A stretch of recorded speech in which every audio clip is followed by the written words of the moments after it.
Hola, ¿qué tal? ¿Cómo están? Me alegra muchísimo que estén con nosotros por aquí para esta plática extraordinaria. Me acompañan hoy Mittel Valdés, director de cine, capitalino, hace sus estudios cinematográficos en el Centro Universitario de Estudios Cinematográficos, de aquella primeras generaciones que pasan por esa escuela, ahora ya se llama Escuela Nacional de Arte Cinematográfico. Trabaja también durante un rato largo en la propia universidad, como profesor, por supuesto, que lo sigue siendo, como director del Departamento de Actividades Cinematográficas de la propia universidad, dirige su escuela cuando le toca el momento, es su director académico también del Centro Universitario de Estudios Cinematográficos, productor de la primera ópera prima que se financia por la propia escuela y además estamos dedicándole a él una extraordinaria trilogía que no la filma como trilogía ni está pensada así, pero que a nosotros nos da muchísimo gusto pasarla como parte de las actividades de esta cuarta edición de Arcadia. Y al otro lado de la mesa me acompaña Douglas Weatherford. Douglas es profesor de literatura latinoamericana en la Universidad de Brigham Young, en Utah. Se especializa mucho en la literatura y el cine latinoamericano a mediados del siglo XX, particularmente con la presencia de Juan Rulfo en la industria cinematográfica. Escribe numerosos estudios sobre el tema, en particular a mí me llama muchísimo la atención un artículo del que seguramente hablaremos en algún momento, en el que traza un paralelo que es lo que lo lleva a acercarse muchísimo a la obra de Rulfo y en especial a la obra de Rulfo en el cine con Ciudadano Kane, que seguramente lo platicaremos. Y bueno, pues iremos hablando ya también de la extensísima obra de Douglas durante esta charla. Esta actividad se realiza además en colaboración con la Cátedra Bergman. Nos resultó muy interesante que para esta edición de Arcadia tuviéramos dos actividades con la cátedra, una que es esta charla que ustedes van a poder disfrutar y de las que se van a poder, pues eso, alimentar un poco sus dudas y sus preguntas sobre el cine y sobre ese hito extraordinario de la literatura iberoamericana que es Juan Rulfo.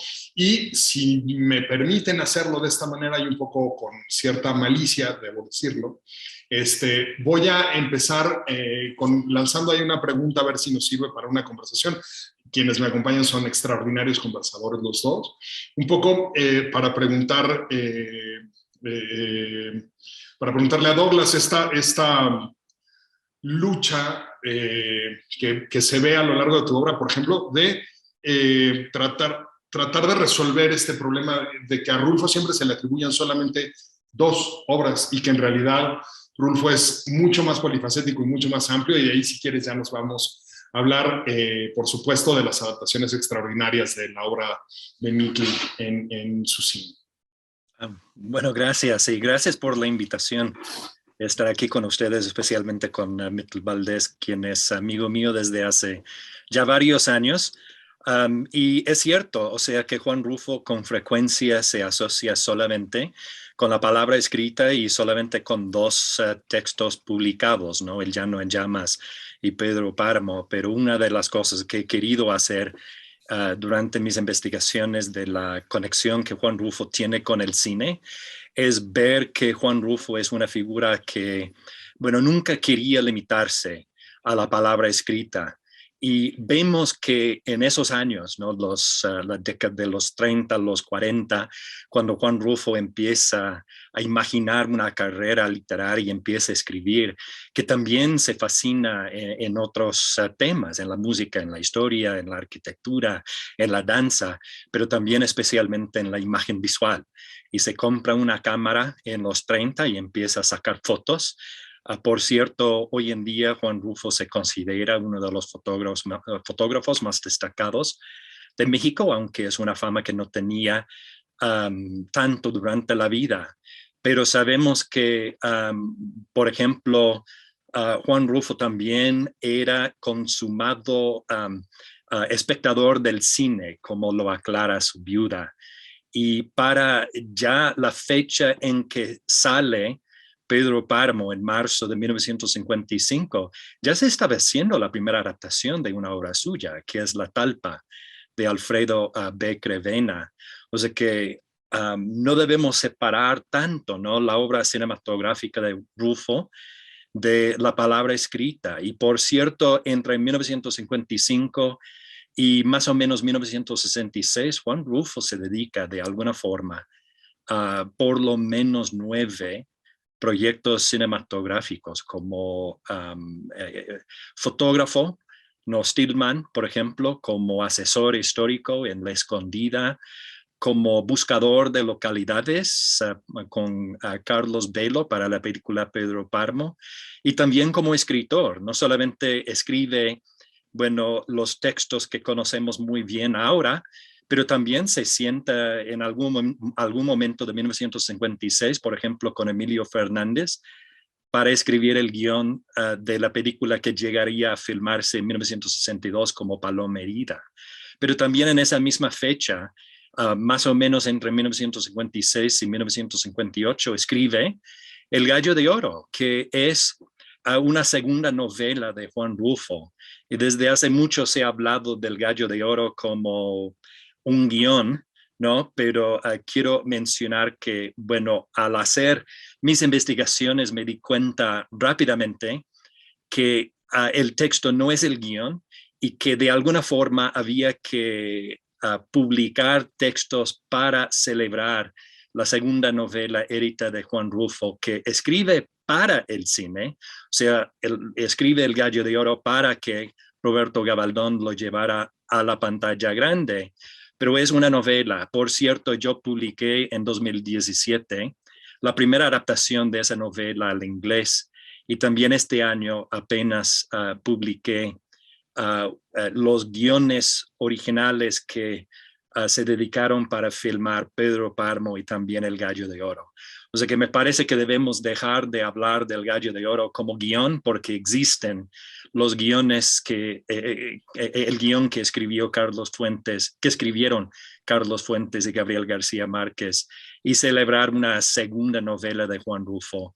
Juan Rulfo se acerca mucho con el cine, pero como ustedes saben, y tal vez vamos a hablar más de eso, ya para los años 50, 60, 70, salen algunas adaptaciones tal vez menos logradas de Juan Rulfo y se empieza a preguntar, bueno, ¿es posible la obra de Juan Rulfo en el cine?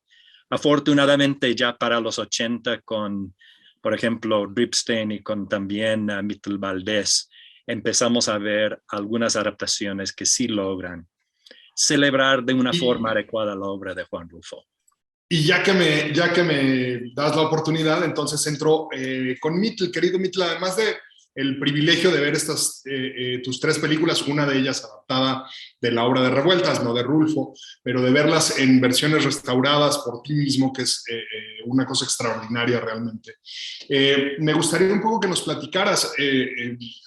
Yo siempre he enfrentado a la duda alrededor de la adaptación de la inmensa narrativa mexicana del siglo pasado, tiene que ver justo con que es extraordinaria, con que su uso del lenguaje es potentísimo, y el caso de Rulfo lo es todavía más. El oído que tiene natural para el habla de la gente del campo, y en particular del campo en Jalisco, creo que es extraordinario, y eso me parece muy complejo de adaptar. Sin embargo, tú le entraste pues quizá un poco con el desenfado, pero también con la reverencia con la que puede lanzarse uno cuando es muy joven a hacer esas cosas. Cuéntanos un poco, Mittel, por qué le entraste a la literatura de Rulfo y por qué le entraste a este mundo rural tan crudo que nos enseña a veces Rulfo en su escritura. Bueno, por supuesto que como nos sucede a todos los estudiantes en el bachillerato, pues conocemos la obra de Rulfo, que afortunadamente no es muy extensa, pero es de una infinita calidad literaria, ¿no? Y desde la preparatoria me impresionaron Pedro Páramo y El Llano en Llamas, por esto que tú comentas, por la profundidad con que trata el medio rural mexicano de esa primera mitad del siglo XX, pero sobre todo por su profundidad para tratar la naturaleza, la condición humana. En su obra no existen, digamos, víctimas y victimarios, héroes y villanos así divididos según una concepción maniquea, sino que sus personajes son personajes complejos, contradictorios, y eso fue lo que me atrajo de su obra. Por otro lado, pues cuando uno se interesa por adaptar una obra literaria, pues es una condición que haya una comunión, una empatía entre lo que expresa el literato y lo que uno quiere expresar como realizador, como adaptador de esa obra literaria. Y en ese sentido hay muchos puntos en común entre la vida de Rulfo y sobre todo de Juan Preciado y un servidor.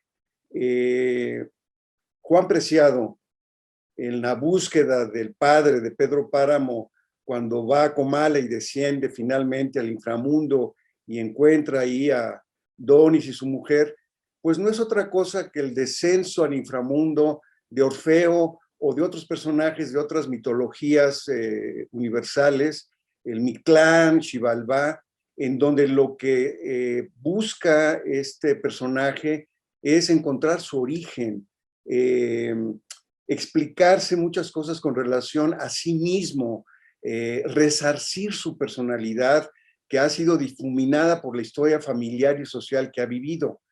Todo eso fue lo que me llevó, entre otras muchas otras cosas, a interesarme apasionadamente por la obra de Rulfo. Y además, su literatura, si bien tiene un gran nivel como poesía literaria, también tiene muchas cualidades cinematográficas que lo inspiran a uno como realizador a recrear la obra y a expresarla de manera cinematográfica. Eso es lo que puedo comentar de inicio. Una de las cosas que me llama mucho la atención de cómo te aproximaste a tus adaptaciones son los cuadros actorales con los que trabajas. Poco ahora que está como muy en boga de nuevo el trabajar con actores que no son actores. A mí me llamó mucho la atención reviendo las películas este fin de semana en especial preparando esta charla. Me llamó mucho la atención que quienes representan los personajes, quienes dicen esas palabras que efectivamente son muy potentes y que les son muy propias al hablar de ciertos grupos sociales, escoges a quién es quién de la formación actoral formal en México. Esto es, tú haces una lista de quiénes fueron alumnos de la Escuela Nacional de Arte Teatral de Limba y ese germen del que nace el Centro Universitario de Teatro de aquí, de la propia universidad. Incluso algunos todavía de la licenciatura de arte dramático, de literatura y arte dramático que imparte la Facultad de Filosofía y Letras, y están ahí. O sea, tienes a Noé Murayama, tienes a Rosa María Bianchi, pues, o sea, actores con muchísima formación, con muchísimo método. No porque hayan sido del método, al contrario, justo ya empezaba a haber una gran cosa ahí. Me interesa mucho saber eso, como cineasta, ¿por qué escoger eso? ¿Por qué no ir con tipos naturales? ¿Por qué no recorrer a lo mejor el Llano Grande en Jalisco y encontrar por ahí a quienes representaran esos personajes con esas voces que además le seguían siendo propias, que hasta la fecha le siguen siendo propias? Me llama mucho la atención. ¿Nos quieres platicar un poco de eso? Sí, desde luego. A ver, dada la calidad de los cuentos del Llano en Llamas y de Pedro Páramo, y que ustedes, tanto Douglas como tú, han mencionado este aliento poético de los diálogos, sucede algo curioso porque al adaptar Diles que no me maten, Talpa y este capítulo de Pedro Páramo, que es el encuentro de Juan Preciado con Donis y su mujer, pues sí, los diálogos evidentemente tienen este aliento poético, pero hay que tener cuidado al hacer la adaptación al cine, porque podrían parecer artificiosos, no coloquiales, y si algo te pide el cine es que hagas que el escuchador, que el espectador lo escuche como lo escucharía en la vida cotidiana y que sin embargo no pierda la calidad poética de los diálogos de Rulfo. A mí era algo que me importaba. Lo que hice fue sintetizar los diálogos, quedarme con lo esencial de cada momento y sin alterarlos, darles este sentido coloquial. Y para eso se necesitan actores de a de veras, con una formación académica que les permita elaborar el diálogo a partir de lo que sienten, de la emoción en las entrañas y extrovertirlo. Entonces, yo pienso que un no actor, un agente de la vida común, difícilmente lograría esto, aunque su habla, si fuera una persona de Jalisco, por ejemplo, fuera parecida a la de Rulfo en Pedro Páramo, en El Llano en Llamas, que no lo es.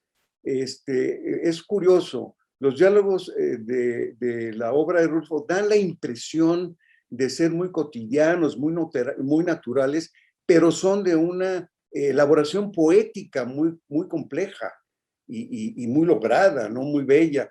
Entonces, en ese sentido, pues contar con actores como Ernesto Gómez Cruz, María Rojo, Enrique Lucero, Jorge Fegan, Onoe Murayama, apoyados en ciertos momentos con no actores que sí por su apariencia, su aspecto fisonómico, complementaban y le daban un entorno importante a esos otros actores profesionales.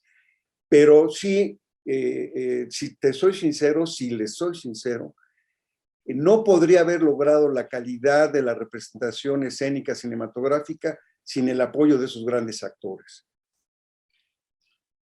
Claro, se nota, y creo que esa es una de las cosas que hace tan posmoderno a Rulfo, ¿no? Esta versión, como eclecticismo. En efecto, el habla no es el habla real, pero el habla de la forma en la que está estructurada y cómo está contada y cómo está incluida dentro de su texto es tan potente que te hace creer que es real, que efectivamente así hablan, porque la potencia de evocación de esta forma casi versificada que tiene pues es ensoñadora, francamente, te remite a otros mundos. Creo que es una de esas cosas que tiene, que es muy potente en la escritura de Rulfo, y que creo que libraste con especial galanura, por decirlo de alguna manera, porque luego eso es lo que es muy difícil de adaptar a los grandes narradores, a las grandes narradoras de nuestra literatura, que efectivamente sus lenguajes le parecen propio a los personajes, pero no les son propio a la conversación hablada, ¿no? Entonces creo que eso a mí me llama mucho la atención de ambas adaptaciones. Regreso contigo un poco, Douglas, también a este tema alrededor de la posmodernidad de Rulfo y por supuesto de las adaptaciones que hizo Mittel y que podemos ver a través de filmoteca.unam.mx. Me gustaría un poco entrar al tema, lo adelanté y seguro sabrías que lo tenía yo aquí en la lista. Me gustaría un poco que entráramos al tema de esa sensación que tenías de que Rulfo pudo haberse inspirado en Wells para Pedro Páramo, porque creo que es una teoría muy potente y que lo liga de nuevo, que es algo que hace también la obra de Mittel, que igual regresaré contigo después para ello, lo liga con su capacidad de visualización en un cuadro. Esto es, las fotografías de Rulfo son las narraciones también novelísticas de Rulfo, y en muchos sentidos, como es cine, como son fotos en blanco y negro, también tienen como esta referencia necesaria a ese gran cine de blanco y negro de los 30s y 40s. ¿Nos quisieras contar un poquito, Douglas, al respecto? Sí, claro. Sí, y esa investigación fue tal vez la primera que hice en cuanto a la presencia de Juan Rulfo en el cine y por pura casualidad tuve la oportunidad de ver bueno, la película clásica Citizen Kane de Orson Welles, casi en el mismo momento en que estaba volviendo a leer Pedro Páramo de Juan Rulfo, y es cuando, no, o sea, me di cuenta de que, caray, esta película, digo, esta novela es de alguna forma un homenaje a la obra de Orson Welles. Y eso no es decir tal vez algo súper sorprendente, porque la verdad es que los que estudiamos la obra de Juan Rulfo sabemos que Rulfo se inspiraba en muchas partes, ¿no? O sea que, bueno, hay allí, como dice Mittel Valdés, ¿no? La presencia, por ejemplo, de muchos arquetipos de Xibalba, de los Quiché Maya, por ejemplo, del mundo precolombino, de la literatura, del cine, de muchos escritores importantes del mundo, pero llegar a investigar la presencia de Citizen Kane en la novela de Juan Rulfo fue una cosa fascinante, porque lo que me frustraba fue el hecho de que Juan Rulfo jamás había mencionado la película, por lo menos de lo que yo sepa, ¿no? O sea, en ninguna parte publicada, ¿no? Él dice, yo vi Citizen Kane de Orson Welles y me inspiré en esa obra. Carlos Fuentes, por ejemplo, sí lo ha dicho, lo dijo claramente, ¿no? Que yo escribí La muerte de Artemio Cruz basándome en Laberinto de Soledad, de Soledad de Octavio Paz, en Pedro Páramo de Juan Rulfo y en El ciudadano Kane de Orson Welles. Lo dijo claramente. Pero una persona que lee la novela y ve la película de Orson Welles puede ver la presencia de muchos temas, de muchos personajes, e incluso, ¿no? Según mi perspectiva, una de las cosas más interesantes es el hecho de que los dos hombres, Charles Foster Kane y Pedro Páramo, se casan dos veces. La primera vez o sea, avanzar la carrera, podemos decir, y la segunda vez por amor, por conectarse con una mujer que se asocia con el poder redentor del agua, que significa todo lo que han perdido en la vida, ¿no? El amor, la juventud, la inocencia, lo que sea. O sea que hay muchas conexiones y si alguien quiere leer ese artículo, se publica en el tríptico para Juan Rulfo hace algunos años y me parece importante ver a Juan Rulfo como un gran consumidor del arte, del cine, de la fotografía, de la literatura, y ver que hay frecuentes alusiones a ese mundo artístico en su obra, incluso el mundo fílmico en Pedro Páramo, que podemos ver en Pedro Páramo. Y varios críticos han enfatizado, ¿no? Algunas de las escenas de la novela que parecen conectarse con tal vez una perspectiva desarrollada en el mundo cinematográfico. Y quizá también hay un poco, Mittel, incluso la perspectiva como puesta como escenario que hace Kane, pero que tú no haces así. Tú no pones la cámara abajo en tus dos adaptaciones de Rulfo, sino que trabajas a la altura justo de tus sujetos, y esa me parece una decisión estética muy relevante que hiciste. Se parece mucho más a las fotos del propio Rulfo y a la puesta en cámara que hacía el propio Rulfo con su cámara instantánea, y creo que eso me gustaría mucho escucharlo de tu voz. ¿Por qué esa decisión? ¿Por qué no entrar como a la tentación fácil de reconstruir al Rulfo a través de encuadres extraños y de este mundo como un poco justo de entrar a un Mictlán construido visualmente, sino que el Mictlán es con una perspectiva a la altura de los ojos de todo mundo? Creo que a mí me llama mucho la atención ese trabajo que hiciste junto con tus directores de fotografía. Sí, y ciertamente las fotografías de Juan Rulfo me inspiraron, ¿no? Fueron una influencia determinante en el concepto de la fotografía. Inclusive póster que hizo la Universidad Nacional, la Coordinación de Difusión Cultural, para el estreno de la película, elegimos una fotografía de Rulfo, que es una barda que se pierde en la lejanía, en perspectiva, y que es como algo que se va al infinito. Y eso representa en gran medida el concepto que Rulfo tenía de la realidad y del entorno geográfico en donde él vivió y donde se desarrollan las historias de sus cuentos y de Pedro Páramo, ¿no? En medio de una aridez y de una inclemencia de la naturaleza que tiene mucho que ver con esa confrontación de las pasiones humanas en ese contexto. Y luego, por otro lado, fíjate que hay una tentación en muchos de los directores que han adaptado a Rulfo por relacionar lo que él plantea de los niveles de la realidad y el imaginario, sobre todo de la muerte, del estar muerto.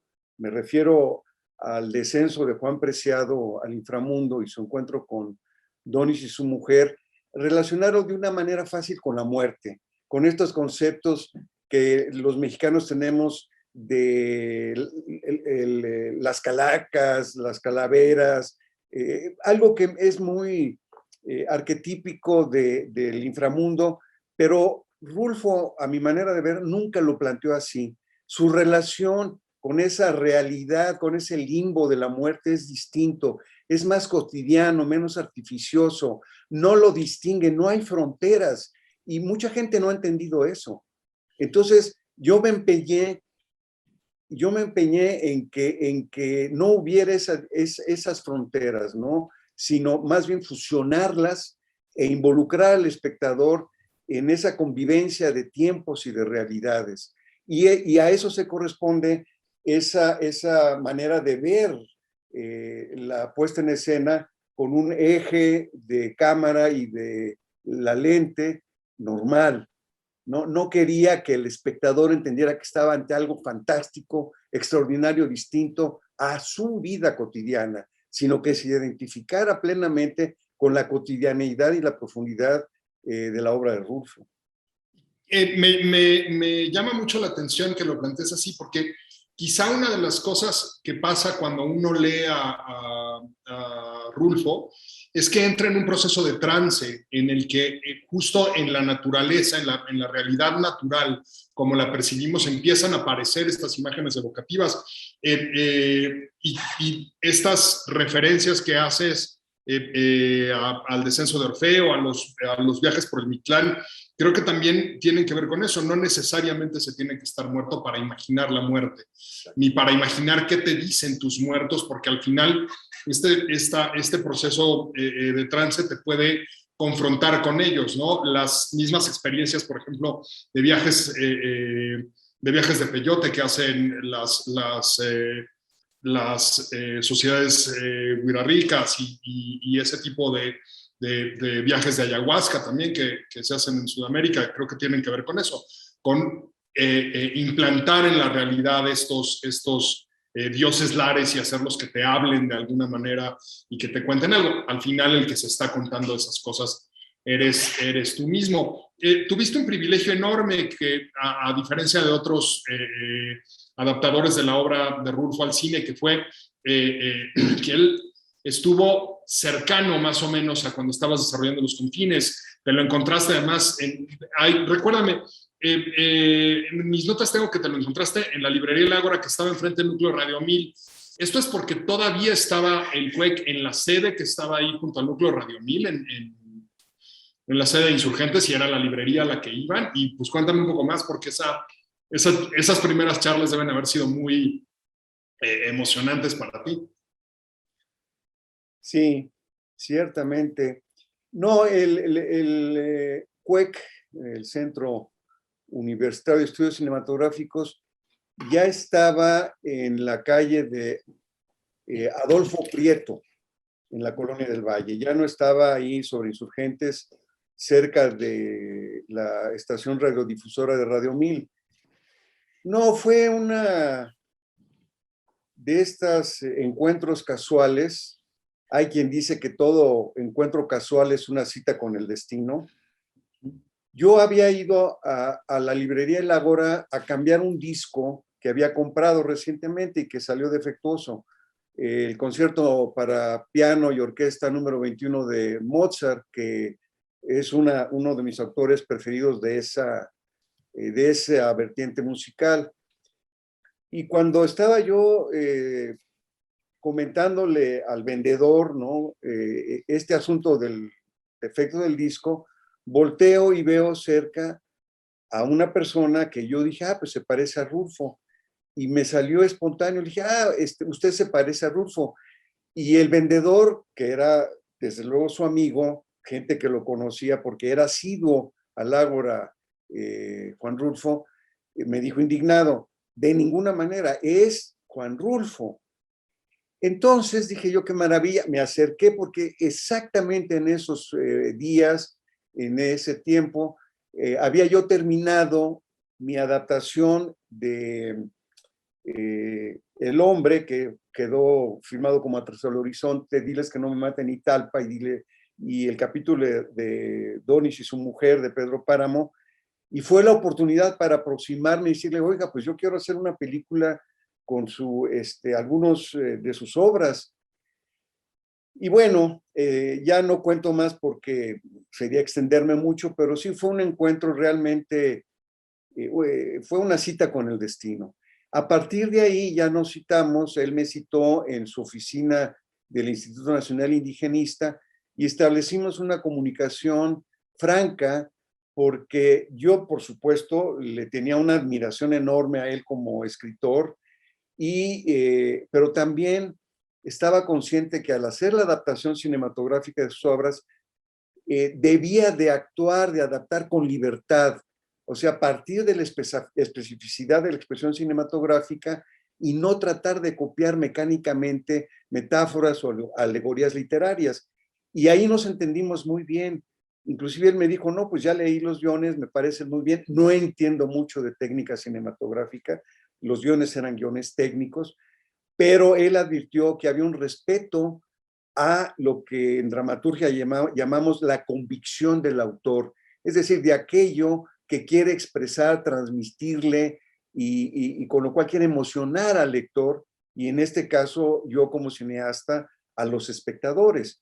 Entonces se logró una comunión muy interesante en las 4 o 5 pláticas que tuvimos, y lamentablemente ya pues corrió el tiempo, produje Tras el Horizonte, Los Confines, y ya no hubo oportunidad de que él viera las películas. Sí leyó los guiones, los aprobó, estuvo muy satisfecho, sobre todo porque él sentía que lo habían traicionado en muchas de las adaptaciones del cine comercial de su obra. Y bueno, ya cuando se estrenó la película en el Centro Cultural Universitario, que tuve yo la fortuna, ¿no?, de que estuvieran ahí Clara, su viuda, y Juan Carlos Rulfo, su hijo, pues el comentario que más, lo digo sin modestia falsa, que me han hecho es el de Juan Carlos Rulfo, porque al término de la proyección estábamos juntos y me dijo, ahí está mi papá. Y luego al salir de la sala me dice mi esposa, ¿y también estás tú? Entonces hubo una comunión de lo que él quería expresar con lo que yo quería expresar. Es todo un privilegio porque ahora voy contigo, Doc, un poco su paso por el cine también fue con diferentes avatares. Algunas veces participaba plenamente, algunas veces solo vendía sus historias. Seguramente en mucho de lo que vimos después en la producción riquísima y además muy potente del Centro de Producción de Cortometraje que producía para el Instituto Nacional Indigenista, había muchísimo la mano como escritora, incluso yo te diría como la vieja versión de lo que hacía un productor, el productor que se involucraba con la creación de la obra cinematográfica. Y a mí sí me gustaría que nos platicaras un poquito ahí, Douglas, ¿cuáles fueron sus otras experiencias en el cine? ¿Cómo caminó por el cine como escritor, por supuesto, como escritor adaptado, pero más desde la perspectiva pues eso, de su narración biográfica que desde la perspectiva meramente anecdótica, ¿no? Creo que tienes por ahí un par de estupendos artículos escritos y publicados que me gustaría mucho que nos contaras un poquito más al respecto. Sí, claro. Claro, y bueno, tal vez podemos conectar algunas cosas aquí con lo que ha dicho Mittel, ¿no?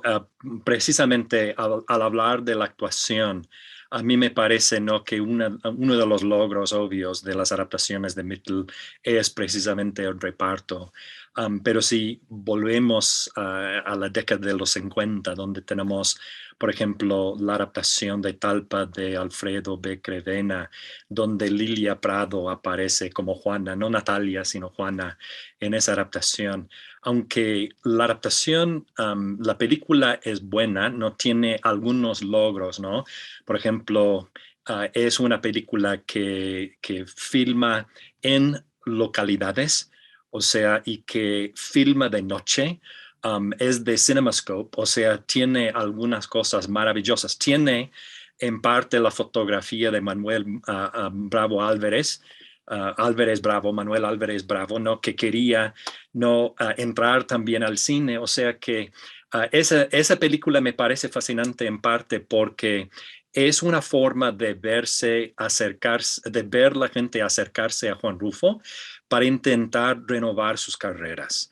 Y a mí me parece que eso ha sucedido mucho con Juan Rulfo, ¿no? Que Juan Rulfo, desde el primer momento, cuando sale El Llano en Llamas, que gente de cine empieza a ver la posibilidad de Juan Rulfo en el cine. Cuando está con Pedro Armendáriz en María Félix en noviembre de 1955, por ejemplo, durante la grabación de La Escondida en el estado de Tlaxcala, esa pareja no le dice a Juan Rulfo que quieren ser las estrellas de una adaptación de Pedro Páramo, algo que nunca se logra hacer, ¿verdad? Pero también en ese mismo año, en Talpa de Crevena, tenemos varias personas de cierta importancia, Lilia Prado, José Revueltas, Manuel Álvarez Bravo, que quieren de alguna forma mejorar sus carreras y piensan que la obra de Rulfo es una forma en que lo pueden hacer. Pero con frecuencia lo que sucede es que esas personas se ven, qué sé yo, o sea, frustradas con la gran obra de Juan Rulfo. Lilia Prado nunca cambia la fortuna de su carrera. Álvarez Bravo nunca llega a ser de verdad un cinefotógrafo para el cine. Es uno de los grandes fotógrafos, ¿no?, de México, pero nunca logra establecer una carrera bien desarrollada en el cine. Y José Revueltas también, que quería tal vez usar esa película como una forma de empezar a dirigir películas, tampoco logra lo que quiere hacer con el cine. Brincando una década, tenemos la adaptación de Carlos Velo, que a mí me fascina, ¿no? Es la primera película, la primera adaptación de una obra de Juan Rulfo que yo vi. Por cierto, vi la película antes de leer la novela. Es la película que me guió hacia la novela. Y en eso tengo mucho respeto a la obra de Carlos Velo. Pero Carlos Velo es una figura que también, o sea, quiere llegar a ser un director de veras, ¿no?, con esa película. Y también la persona que escoge para actuar como Pedro Páramo, John Gavin, el actor norteamericano quien es bilingüe, también tiene la misma intención. Llega a México precisamente con la idea de que puede de alguna forma renovar su carrera de actor, que en los Estados Unidos está en declive, pero aquí tenemos una producción maravillosa, ¿no? O sea, en 1967, cuando sale, o sea, la gente piensa que va a ser tal vez la cinta más importante de la historia cinematográfica de México, pero obviamente eso no sucede. Y en parte me parece que esas personas no entienden cómo crear o recrear el mundo de Juan Rulfo. El reparto fracasa, o sea, los proyectos son demasiado grandes. La actuación es demasiado enfocada en los diálogos y la acción.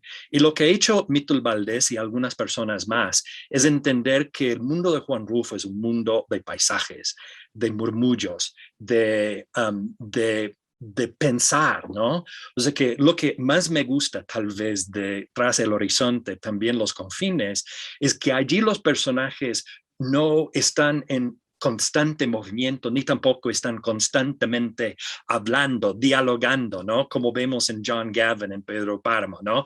Constantemente, vamos de una acción a otra acción, de un diálogo a otro diálogo, pero en esas películas de Mittel nos quedamos un rato para ver, para escuchar, para pensar y para sentir el mundo del paisaje, el mundo humano, y me parece que funcionan mucho mejor esas adaptaciones de Mittel Valdés que las primeras adaptaciones, que tuvieron un efecto muy nocivo en Juan Rulfo. Yo creo que en parte Juan Rulfo abandona el cine para mediados de los 60, cuando tenía muchas ilusiones de poder hacer cine, en gran parte porque no estaba satisfecho con las adaptaciones que se habían hecho. Me gusta mucho que lo hayas planteado de esa manera, Doc. Creo que porque nos lleva justo a a retocar un tema que ya había adelantado un poco Mittel y que quizá a mí me gustaría mucho que siguiéramos platicando, que es justo adaptar no significa copiar textualmente. Uno no es un copista de la obra de otro autor, sino que uno toma la obra de otro autor y la convierte en la obra propia. Y creo que esa impronta de creación es la que distingue un poco lo que hicieron. La reverencia con la que abordan las otras películas que adaptan a Rulfo por la obra del propio Rulfo es una reverencia sin duda merecida, una reverencia que se nota en la obra, además, porque justo el cuidar esos diálogos como los cuidan, el crear estas atmósferas como las crean, incluso como configuran los cuadros actorales e incluso algunos de los cuadros técnicos, tal para la fotografía Rosalío Solano, que en su momento debe haber estado fotografiando fácilmente la mitad de los grandes éxitos del cine mexicano de su tiempo. Rosalío trabajó además hasta muy entrados los años 70, ¿no?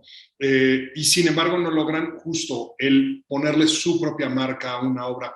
Mittel, me gustaría un poco más que nos platicara sobre eso. O sea, hubo un proceso como consciente de esa decisión, de ese separarte, porque a mí lo que me parece, por ejemplo, de la obra, en particular de la de Velo, que es quizá la que más va hacia los extremos, ¿no? de esta búsqueda y el aventarse tras el mito y haber fallado tras el mito y por lo tanto verla no como fallida, sino como algo que tiró la piedra muy lejos y ya no la llegó tan lejos. Hubo un proceso consciente de rompimiento, de desembarazarte de la obra para quedarte con lo que tú considerabas esencial. Se puede llevar a cabo un proceso así, se puede, tú que además eres maestro de generaciones, ¿se puede enseñar un proceso así? Sí, hay que tener en cuenta, bueno, recordar que cuando tengo la oportunidad de producir Tras el Horizonte y Los Confines, como tú dijiste al principio de esta conversación, pues era un recién egresado de la escuela de cine. Y además en un momento en donde el cine mexicano tocaba fondo, como industria, como cultura, y no encontraba como para dónde irse. Y yo creo que tiene mucho que ver con este concepto del cine comercial, que yo no sé por qué siempre se ha ligado a lo espectacular, al acartonamiento, se desproporciona en ese sentido. Y si la obra de Rulfo tiene algo, es que es lo contrario a eso. Es, repito, cotidiana, profunda, son otros los intereses de la obra de Rulfo y eran otros mis intereses como cineasta de extracción universitaria. En ningún momento me sentí yo comprometido a ganar taquilla, ¿no? A gustarle al espectador, sino que lo que era mi propósito esencial era expresar la esencia de la cosmovisión de Rulfo y expresar mis convicciones. Entonces, pero definitivamente, con el mayor desenfado no consideré nada del entorno cinematográfico mexicano, más aún, muy conscientemente fui en contra de los esquemas narrativos que imperaban entonces en el cine mexicano. Yo me nutrí mucho de la nueva ola francesa, del cine literario, y entonces no tuve ningún empacho, por ejemplo, en Tras el Horizonte, en usar con absoluta libertad la voz off interior de los personajes, porque era lo que pedía el cuento de El hombre de Rulfo. Y muchas de las decisiones de composición cinematográfica que decidí, que tomé, fueron así, con absoluta libertad, atendiendo más a hacer una obra cinematográfica y, como tú dices, no a remedar de una manera artificiosa la gran obra literaria de Rulfo. Entonces, pero indiscutiblemente el entorno en el que yo crecí como estudiante y como cineasta fue lo que me indujo a tener esta concepción del cine y cómo adaptar la obra de Rulfo. Ahora los quiero llevar a los dos un poco a un mundo especulativo que es como muy poco visitado, junto quizá con por ahí, por supuesto, Carlos Fuentes, Luis Espota, a lo mejor Ricardo Garibay. El oído privilegiado de Rulfo para el habla popular y su capacidad de escribir es extraordinaria, pero Rulfo nunca visita, como sí hace el cine mexicano. El cine mexicano, hay un cine como muy claramente rural, un cine que es como hijo de Vámonos con Pancho Villa, de Allá en el Rancho Grande, que después construye todo un corpus. Y hay un cine característicamente urbano, quizá hijo por ahí de La Banda del Automóvil Gris, si nos vamos muy atrás, de Santa, de esas obras, y de ahí construye también un corpus urbano y un corpus que con mayores o menores aciertos, con más o menos bonomía y con más o menos inocencia aborda los temas de cada uno de los entornos. Rulfo nunca hace la transición al lenguaje popular urbano, al lenguaje popular de las calles, de las ciudades en las que vivió, porque a final de cuentas Guadalajara es la gran urbe del occidente del país y después vive muchísimos años en la Ciudad de México. ¿Tienen alguna especulación? ¿Se debió eso a algún momento específico que fuera identificado en su carrera como escritor? Y ahí es donde los invito a la especulación. ¿Habría escrito algo que pudiera tener la potencia que tuvo su obra literaria, y por supuesto que se hubiera podido adaptar y que hubiera podido darnos otra visión del cine urbano de los 50s y 60s? Y si quieren empiezo contigo, Doug, un poco, que es una especulación más del mundo literario, y luego la cerramos quizá con Miki. ¿Les parece? Sí, claro. Bueno, yo quiero destacar una obra urbana que sí escribió Juan Rulfo, que es Un pedazo de noche, ¿no? Que, bueno, se lee hoy en día como si fuera un cuento y funciona muy bien como cuento, que no aparece en El llano en llamas, pero fue en su época una parte de una novela que había escrito Juan Rulfo, que se ubicaba, según se dice, no precisamente en un ambiente urbano, pero que destruye Rulfo, pero ya se había publicado ese fragmento, Un pedazo de noche. Y es un fragmento que se asocia muy bien con el cine, porque se han hecho ya varias adaptaciones de ese cuento. El que más me gusta es el que hace Roberto Rochín, y es parte de una trilogía que hace Rochín, y la parte de esa trilogía que más me gusta es precisamente Un pedazo de noche, y me parece que Rochín allí ofrece una perspectiva rulfiana que se dedica precisamente a ubicar la cosmovisión de Juan Rulfo en ambientes urbanos. Precisamente ahí por la Alameda, no hay una calle que en la época de Juan Rulfo donde sí no estaban las mujeres de la calle, podemos decir, no, y se recrea, me parece muy bien en esa obra de Rochín, la imagen maravillosa de Emilio Fernández de Mujeres de Pecado, víctimas de pecado. Víctimas del pecado. Víctimas del pecado, ¿no? Donde tenemos, ¿no? esa calle, ¿no? De noche con todos sus elementos de film noir. Entonces, bueno, me parece que Juan Rulfo, el mundo de Juan Rulfo es más bien un mundo de la nostalgia del pasado, de una juventud atormentada. Tal vez podemos decir que se asocia no solamente con las experiencias íntimas que sufrió Juan Rulfo muy de niño, sino también que tiene que ver con su fascinación por el campo universal en México, pero también en otras partes del mundo. Pero me parece que Juan Rulfo tenía también una perspectiva urbana que simplemente no llegamos a conocer muy bien. Y es una lástima, pero Un pedazo de noche. Deben leer el cuento y ver tal vez la adaptación. Siguiendo un poco sobre esto, Mitl, la especulación de qué habría escrito, cómo lo habría escrito, e incluso un poco también por formación ahí, la especulación de qué tanto participaba activamente en la producción del Instituto Nacional Indigenista. Lo sabemos que quizá la producción más vasta de Rulfo son las contratapas de los libros que publicaba el propio instituto. Un poco preguntar por ahí qué sucede con ese mundo urbano que sí vemos en otros escritores contemporáneos a él y que no tuvimos la suerte de que terminara o publicara más que Un pedazo de noche en ambientes urbanos.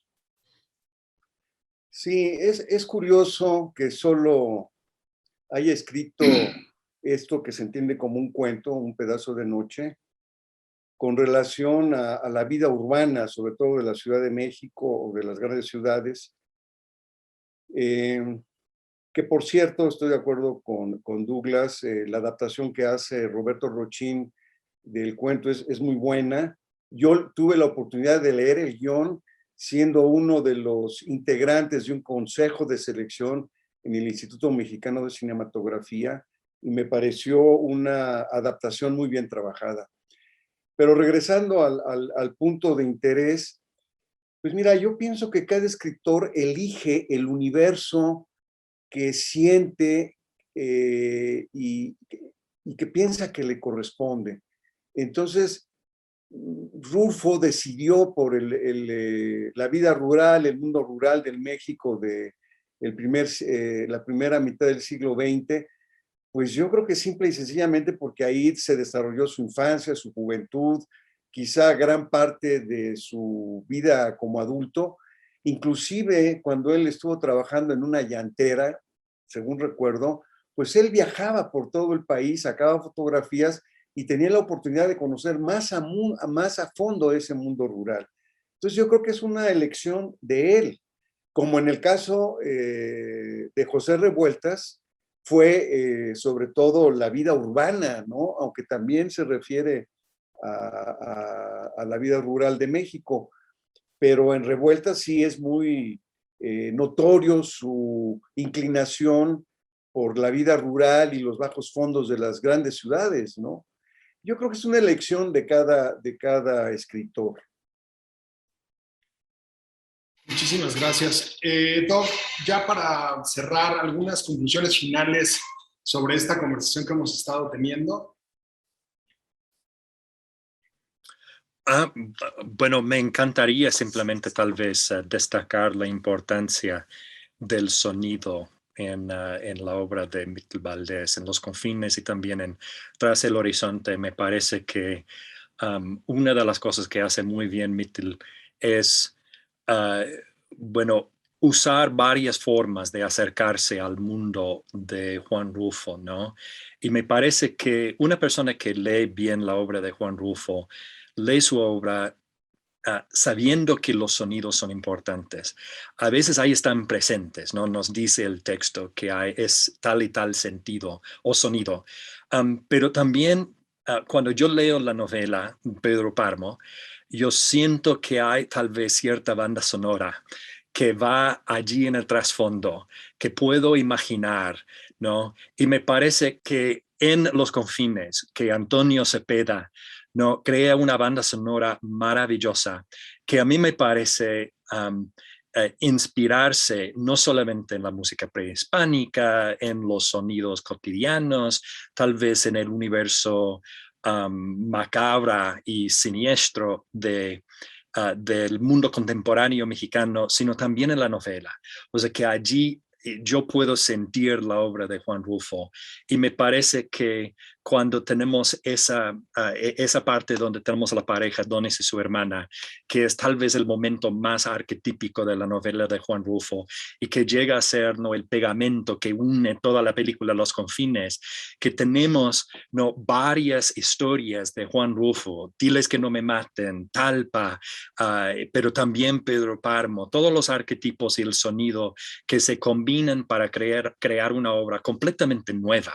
O sea, esta obra le pertenece a Mittel Valdés, pero también es una obra que obviamente se inspira en una lectura de Juan Rulfo y una lectura de Juan Rulfo que está abierta a las posibilidades del texto de Juan Rulfo, e incluso la presencia de una banda sonora que fluye, como nos sugiere Julio Estrada, que fluye por la obra de Juan Rulfo. Qué maravillosa adaptación, Mittel, que has hecho, ¿no? Los Confines es una de mis adaptaciones favoritas de la obra de Juan Rulfo.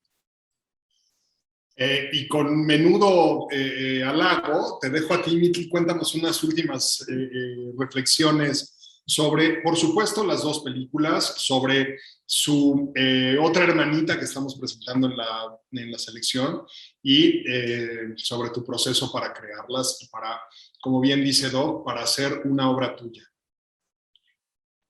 Bueno, es este asunto de la banda sonora en Tras el Horizonte y los Confines, ciertamente es un aspecto del estilo cinematográfico de las dos películas muy relevante, porque la obra de Rulfo en todo momento te invita a que escuches más allá de los diálogos, más allá de las acciones de los personajes, porque te plantea un entorno en el que están inmersos y que es, sí, el paisaje, pero el paisaje que representa la condición humana, nuestra interioridad.